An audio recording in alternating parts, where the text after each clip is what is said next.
আজকের ওয়েদারটা এত সুন্দর ছিল যে সকাল সকাল আমি ছাদে চলে গেছিলাম, আর এখন আমার ছাদে যাওয়া মানেই হচ্ছে এই ফুলগুলো ফুটে থাকবে আর আমি ওগুলো নিয়ে ফটো তুলবো।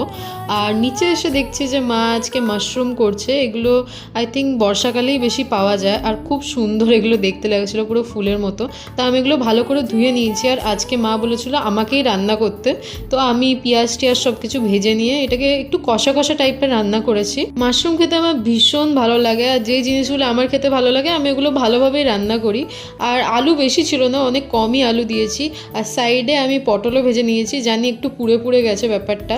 তো মাশরুম হয়ে যাওয়ার পরে আমি এখন টেস্ট করে দেখছিলাম যে কেমন হয়েছে।